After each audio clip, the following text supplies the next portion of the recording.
जय श्री महाकाल दोस्तों। RRB PO का नोटिफिकेशन आ चुका है और मैं इसके बारे में कुछ ऐसे पॉइंट्स आपको बताने वाली हूँ जो आपको सिलेक्शन तक ले जाएंगे। मैं 4 साल से आरआरबी में काम कर रही हूँ और ऑनेस्टली मुझे लगता है ये जर्नी मेरे लिए एक एग्ज़ाम से ज़्यादा एक लाइफ चेंजिंग एक्सपीरियंस रही है। आरआरबी ज्वाइन करने से पहले मुझे भी डाउट्स थे कि ग्रोथ मिलेगी या नहीं, वर्कलोड कैसा होगा, रूरल पोस्टिंग मैनेजेबल होगी भी या नहीं। लेकिन इन 4 सालों ने मुझे वो सब सिखा दिया जो शायद कोई कोचिंग या बुक नहीं सिखा सकती थी।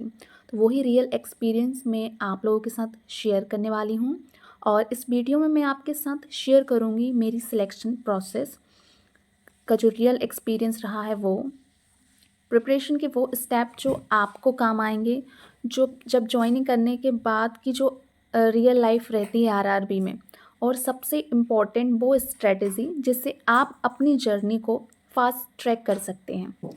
तो चलिए वीडियो को एंड तक ज़रूर देखना, क्योंकि मैं आपको अपनी मिस्टेक्स भी बताऊंगी जिससे आप उन्हें रिपीट ना कर सकें।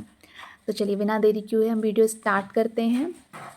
फर्स्ट ऑफ ऑल, क्या रोड मैप रहना चाहिए आरआरबी के लिए, तो इस पे मैं अपनी सिलेक्शन स्ट्रेटजी पे भी बात करूँगी कि मेरी सिलेक्शन स्ट्रेटजी क्या रही है। इससे पहले कुछ पॉइंट्स पे हम बात कर ले रहे हैं कि जो हमारा नोटिफिकेशन आया है, अभी फ़िलहाल में हमारे पास टाइम कितना है। तो अभी आपका 1 सितंबर को नोटिफिकेशन आ चुका है और नवंबर में आपका प्री रहेगा पीओ का, नवंबर में, दिसंबर में आपका क्लैरिकल का। तो टाइम है आपके पास सितंबर, अक्टूबर, नवंबर।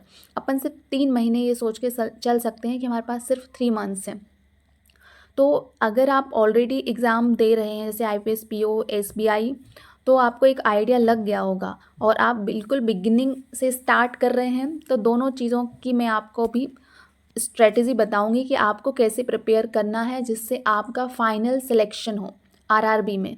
क्योंकि हर एग्ज़ाम की थोड़ी सी स्ट्रेटजी अलग रहती है, बस अगर आपने वो पॉइंट पकड़ लिया ना तो आपका सिलेक्शन पक्का है।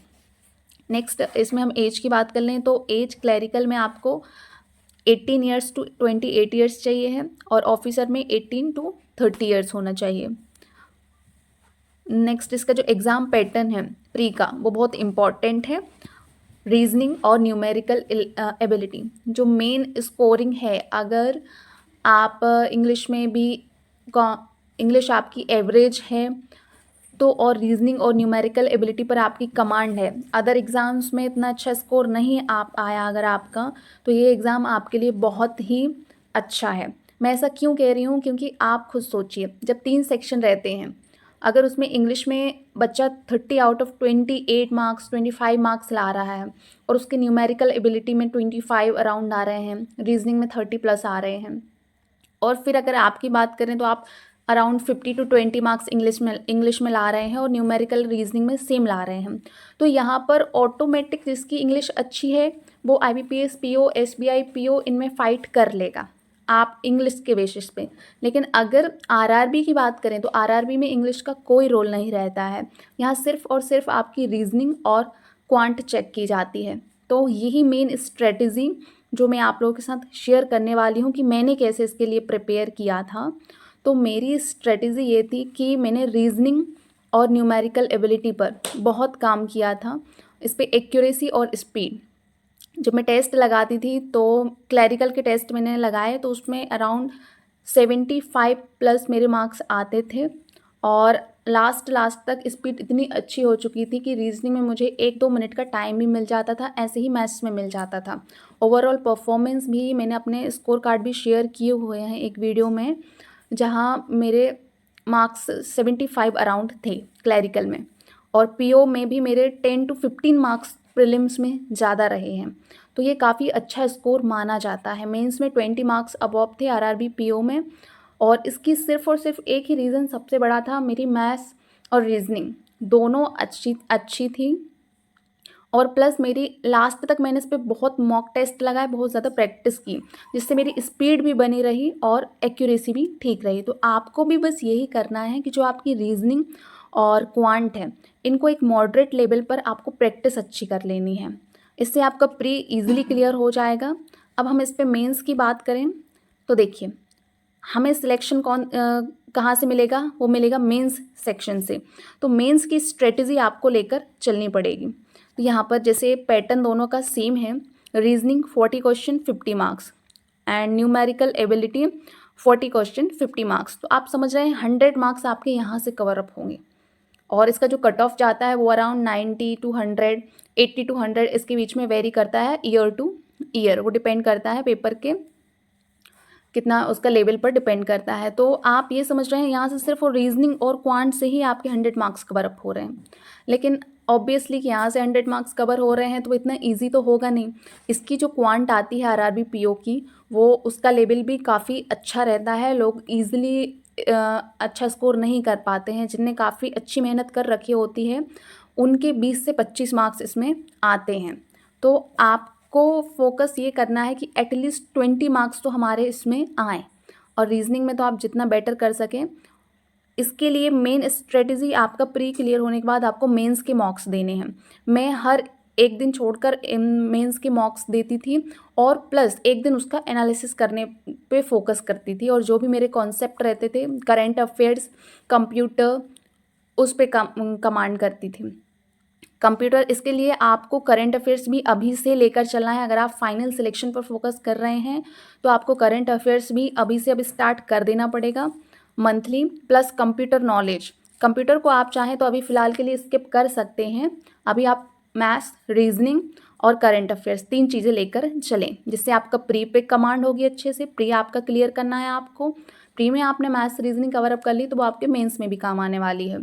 वहाँ पर आपको 2 सेक्शन में फिर ज़्यादा नहीं देखना पड़ेगा। उस टाइम पे आपको कंप्यूटर पे फोकस करना रहेगा।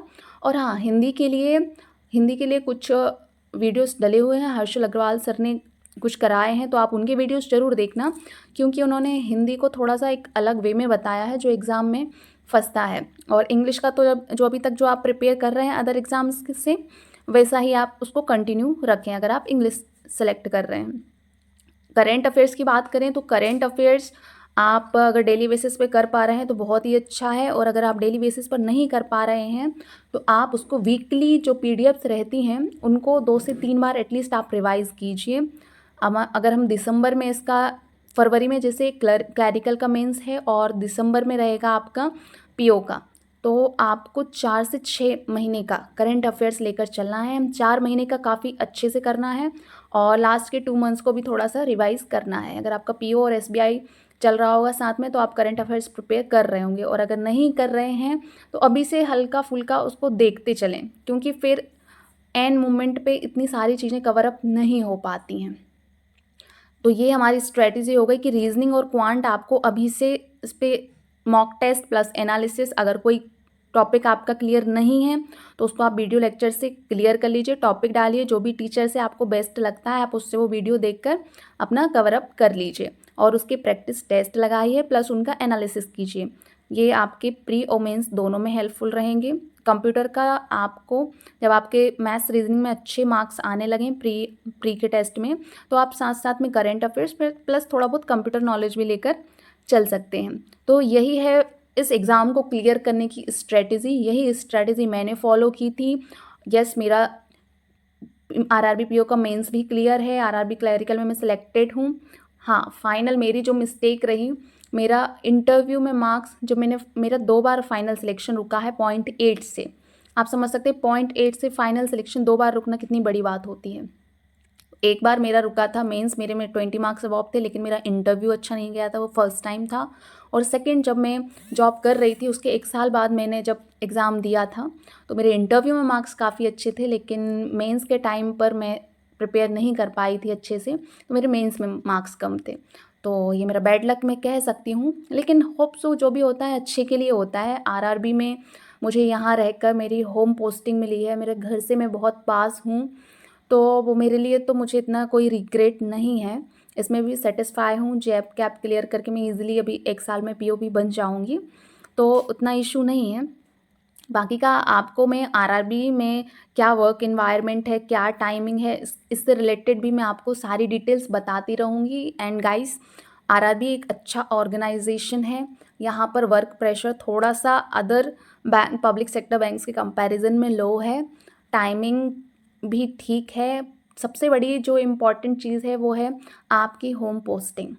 अगर आपको क्लैरिकल में सिलेक्शन होता है तो आपको होम पोस्टिंग डेफिनेटली मिल जाएगी, ज़्यादा दूर नहीं जाना रहेगा। और पीओ में है तो हाँ थोड़ा डिस्टेंस हो सकता है, लेकिन आप अपनी स्टेट से बाहर नहीं जाएंगे। सबसे इम्पॉर्टेंट जो इसमें रहता है कि स्टेट में ही आपकी वैकेंसीज निकलती हैं, क्योंकि जब जॉब लग जाती है तो उसके बाद घर के पास रहने का बहुत लोगों को रहता है।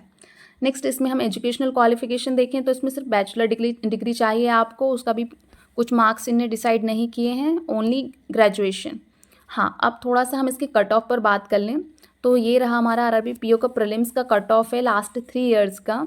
तो आप देख सकते हैं प्रीलिम्स का हमारा 50 to 60 के बीच में रहता है आउट ऑफ 80, और ये हर साल सेम ही रह रहा है। स्टेट वाइज यहाँ पे कट ऑफ दिया हुआ है, आप अपनी स्टेट से देखिएगा कि क्या कट ऑफ जा रहा है। एटलीस्ट हमारे मॉक्स में 60 के अराउंड मार्क्स हमें लेकर आना है। अब टेस्ट का लेवल भी अलग अलग रहता है, तो आप परसेंटाइल पर फोकस कीजिए। जो और बच्चे टेस्ट दे रहे हैं उनके कंपैरिजन में आपका जो परसेंटाइल आए एटलीस्ट वो 90% प्लस होना चाहिए, तभी इसमें सिलेक्शन के चांसेस हैं। और हाँ, जो आपके टेस्ट में मार्क्स आते हैं वो बहुत हद तक आपके एग्ज़ाम में भी वेरी करते हैं। चलिए, ये रहा हमारे आरआरबी क्लर्क का प्रीलिम्स का कट ऑफ। तो ये देखिए 2024 में आप देखेंगे 69, 65, 74, तो सब 70 के आसपास है कट ऑफ आउट ऑफ 80।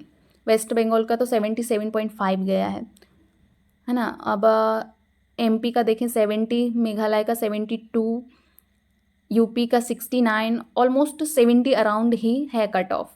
तो आपको अगर पीओ और क्लर्क दोनों फोकस कर रहे हैं तो दोनों के प्री पर सबसे पहले आपको बहुत अच्छी कमांड करनी है, काफ़ी अच्छे मार्क्स आपके वहाँ पर आना चाहिए। वो तब आएंगे जब आपकी एक्यूरेसी और स्पीड अच्छी रहेगी। तो आप लोगों को आपकी एक्यूरेसी और स्पीड पर ही काम सबसे ज़्यादा करना है। और जो भी डाउट रहे मुझे कमेंट बॉक्स में बताइएगा। आरआरबी में मैं हूँ, आरआरबी में मैंने सिलेक्शन लिया है। ये दोनों चीज़ें मैं से आपके लिए बहुत हेल्पफुल रहेंगी। कुछ भी डाउट रहेगा, यस आई एम